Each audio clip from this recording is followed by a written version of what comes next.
Cambridge Insider Podcast time. Hello, everybody, and welcome to another episode of the Cambridge Insider Podcast. It's great to have you all with us once again. We appreciate all of our listeners. Remember to like and listen and subscribe and share the great content that we are sharing with you on a weekly basis. As always, co-host Leanna, how are you doing? Hello, I'm doing good. And hello to our listeners. Thank you for being here, wherever you are in the world, whatever point you're listening to this episode. Thank you for being here with us today. I'm excited about our topic today because we're coming up on a pretty exciting point in the year. So I'm good. How are you? I'm also doing well, thank you. No complaints. We're in the peak summer in the US, so that's my season. I like summertime. And as you say, it's exciting because we get to talk today a little bit about arrival protocol and once students arrive, what does that look like from in terms of orientation and just getting used to what's happening in the US. And that's a good sign because it number one means we're quickly heading towards a new school semester, which is great, and a new school year. But it also means that we're in a place physically, in terms of the pandemic and the rollout of the vaccines, where we can actually be talking about arrivals and about, orientation. So that's just all excellent news. So today's, as we've sort of hinted, Liana and I will be chatting a little bit about, first off, the arrival protocol.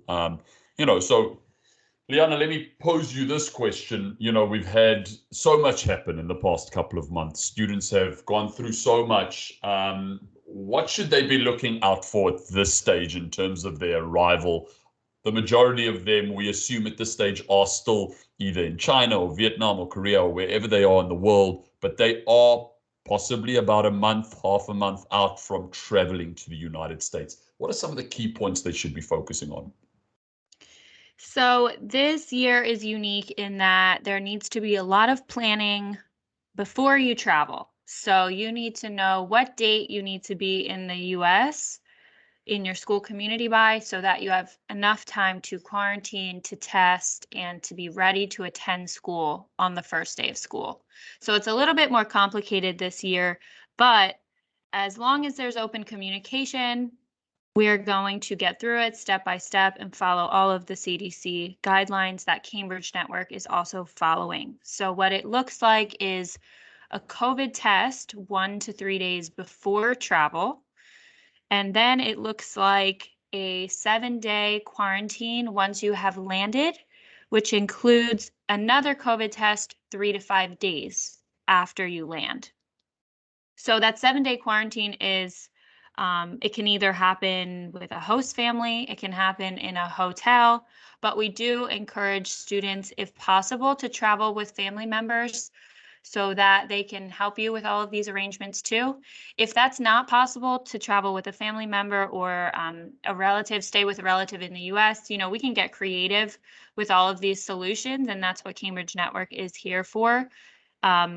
Your student development manager is also creative and can think of solutions for you. So really, it comes down to a lot of communication about your specific circumstances, and then we will make sure you have a safe and happy place to quarantine.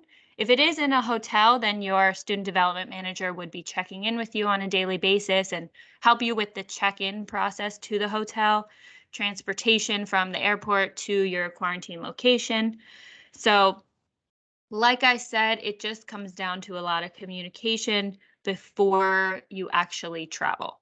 Absolutely. And I think, there's so much happening. And I think just listening to you there, I'm aware of so many of these policies that we're abiding by and these processes that we've put in place from Cambridge's side. But I know it can be confusing because there's a lot of information. It's a test here, and it's, am I traveling with family, and a quarantine and a certain amount of time in that quarantine, then another test. And if I can't travel with family, I think the most important thing, as Liana says, is that communication, and feel free to reach out to, all of our SDMs, all of our FEAs who you as a student and as a family have been introduced to. If you haven't, you will be very soon. Don't worry. They have this information. They're well versed on exactly any scenario that you might find yourself in. What are the steps that you should follow as a student and as a family to make sure that you arrive on time, specifically arrive on time with the eye of, I need to spend some time in quarantine by myself, isolating, and factoring that into actually starting school on time. So that's really, really important. It isn't just the regular, we all have that family member that when you travel with them on vacation, they just sort of arrive, they haven't planned anything, you don't even know if they've packed the right gear for where you're going. We don't want those family members to be too active during this period. We want a lot of planning. We want to over communication. And again, I want our families and our students specifically reach out to your Cambridge Network representative, because they've been trained and they've come up with these policies and processes. So it's so important to use them as that resource. Definitely. And I know our executive producer, Dean, has a good graphic to show here, because really the key is in the details this year. So communication, but also we have a lot of guidelines from the CDC about vaccinated versus unvaccinated travelers. And in China, where a lot of our students are coming from, there is new info every day about FDA and WHO approved vaccines. So we have to stay up to date with, you may be vaccinated, but you may not be vaccinated with a vaccine that is recognized in the US too. So that poses a whole other set of questions. So again, just communicate a ton with us. But the graphic we're showing here kind of goes through what a not vaccinated individual would need to do traveling before and after, and then what a fully vaccinated individual would need to do before and after. So Stephen, I will kind of let you walk us through what we're looking at here. Absolutely. Thank you for allowing me to walk us through this. That's great. And what we'll do is, as well is, executive producer Dean will share a couple of documents for anybody that's listening that wants to access those. I know there's probably a couple of school officials as well that are listening that are thinking, what should our processes look like? What should our procedures look like? How do we communicate with our families? You can reference some of the documents that we'll put in our show notes. But basically, if you are traveling and you are unvaccinated or not vaccinated with something that's recognized in the US, as Leanna mentioned earlier, you're getting tested 1 to 3 days before traveling to the US. That is mandatory before traveling to the United States. You get tested 3 to 5 days after you've traveled. So once you've landed in the country, you will self-quarantine for 7 days. That's what Leanna was mentioning if you travel with your family. Otherwise, a hotel that Cambridge have arranged for you. So you self-quarantine for 7 days if you have a negative test, or 10 days if you do not take a test at all. So that's either a 7-day, depending on your test, or a 10-day without a test quarantine period. Again, you want to factor that into the time that your school and your program actually starts. So making sure that you can arrive in time, factoring in those 7 or 10 days. Of course, we want to be self-monitoring at all times for symptoms, and the CDC at this stage in the US still makes it mandatory for people to wear a mask and take certain precautions while they travel. For fully vaccinated people, it's a little bit different, but most of those requirements are still in place as well. The only difference is for fully vaccinated people is that once you get that negative test 3 to 5 days after you've traveled, there will be no need to self-quarantine. Again, a lot of processes, a lot of policies that we're trying to combine and follow. The most important thing from a student and family perspective here is reach out and ask. Get that game plan that you have from a Cambridge Network representative to make sure that you can plan accordingly. There are so many state and school regulations, nationwide regulations in place still, and they are there to ultimately keep us safe. So we want to make sure that we abide by them, that we don't get into any trouble, we keep other people safe, and then we can arrive, with plenty of time to spare before our programs start. So, Leanna, I don't know if I covered everything there. Anything that you want to add? Just lastly, I would add that our host families all differ with their comfort level, with their vaccination status too. So you might have a host family who's more than willing to host you for your quarantine, or you might have a host family who's unvaccinated and is very uncomfortable with that. So again, it just comes down to understanding all of the details at play that are working together here to figure out what your arrival logistics will look like. So please reach out to us with any updates in your travel plans, and we'll get it all sorted for you. And I know now we want to kind of move past what life will look like after you have completed all of those quarantines and testing and everything. Once we can move forward with that, we move into our student landing orientation, which is going to be an exciting time to just be able to go into sort of the normal routine of what student arrival looks like. Exactly. And, Leanna, I know you've been involved for several years with presenting that landing orientation. For those of our listeners that don't know what a landing orientation is, do you, in a nutshell, just explain exactly what are we talking about when we say landing orientation? Yeah, so once students land here and they have moved in with their host family, we typically would do an in-person landing orientation with all of the students attending your school. Typically, it would be at school that we would do this with some of your school officials too, but we go through expectations from Cambridge Network, expectations from the school, expectations from your host family, and what we expect from students themselves. So there's a ton of information packed into this orientation, and it really just gives students a broad lay of the land of what life will look like here in the US and what their school day will look like here in the US. We introduce who the student development manager is. We introduce who our family education advisor is. We introduce some school officials. They get a lot of the logistical support like host family address and phone number and how to communicate.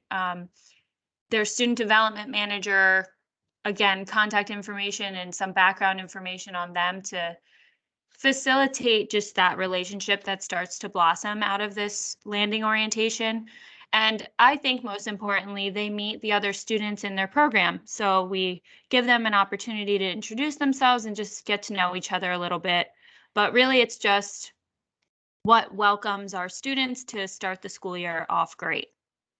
And just listening to you, I'm just struck by if we talk about that arrival protocol and then we talk about the landing orientation. I'm just struck by the extra level that our employees go to make sure that schools and students and families are just prepared and educated on exactly what's happening and ultimately to kick this entire journey off just on a positive note to make sure that our students are successful. That's ultimately what we want. And as an organization, we place such a big emphasis on it because number one, we want our students to be successful. We want them to feel safe and secure and just have the greatest time ever as they live out this American dream. In terms of our school partners, we want to provide just an amazing service because we understand that if a student can meet these expectations, can get educated on some of the cultural nuances and some of the protocols and policies that they have to abide by, they're very, very likely going to be a successful student in the classroom and on the sports fields and in the extracurricular areas that they find themselves in as well. So a lot of this stuff, yes, it's essential because we want to make sure that our students are safe and secure, but there's an added element to this as well that looks to creating global superstars that are comfortable and can go out there and be successful. And I think that's just that just speaks volumes for what we do here and the extra effort that we put into all of these small little things that make a student's life here so much more comfortable. Yeah, it's so important. And speaking as somebody I studied abroad when I was in college. And so our students are high school students. And I can just speak from my experience as a college student landing in a foreign place. And I think there was a solid 4 or 5 days that went by from landing to when I had my orientation. And during that time, it can be really scary. Everything is new. You don't know anybody yet. It's a really emotional time. And, I just have that in the back of my mind when I'm planning these orientations with my colleagues and knowing, how important those local tips are that we include in our orientation and just getting everybody to step a little bit outside of their comfort zone and introduce themselves to people and take a tour around your school, work with your host family to understand what stores are in your area and what street I live on, like these little details that seem silly, but really make a huge difference in getting our students grounded and comfortable here at the start of the year. Absolutely, absolutely. As always, this is just aimed at let's kick off this wonderful, exciting new post-COVID year. Let's kick it off in the right way. So, Leanna Glass, any final thoughts from your side? Yeah, I just agree that Cambridge Network goes above and beyond for our students, and in every effort that we put in to give them an excellent experience here while they're studying with us. And I think it is so beneficial for our schools to hear exactly what Cambridge Network is doing with our students behind the scenes, sort of before the school year starts, so that they know where our students' foundation is, where they're starting out. And yeah, this company goes above and beyond to help create that really meaningful and valuable experience for our kids. Absolutely. I do also just want to give a quick shout out to executive producer Dean for all the background work that he does. Specifically today, he shared a document and did it on time, and it was all awesome. So Dean, as always, we do appreciate that. But jokes aside, we appreciate all the things that you do. Have a look at the show notes, because there's always a ton of vital and valuable information that we do put up there. That's really there for your benefit. So, feel free to reference that. And as always, send through questions, comments. If we can be doing anything better, we need to know about it. If there are topics that you want us to cover, feel free to reach out and we'll do that. Stephen, I'll interrupt you for 1 second just to emphasize. Leave us comments, leave us questions. We would love to do maybe a Q&A in the future, or, just speak to some of the comments that are left. So don't be afraid to speak to us, whether it's through email or comments on YouTube, through the podcast, whatever you want. But we'd love to interact with our listeners. Exactly. Leanna's the friendliest co-host in the world. She will just treat you with the utmost respect, and you'll have the best time ever. So we look forward to hearing from our listeners. As always, we'll catch you around the next episode. Bye-bye, everybody.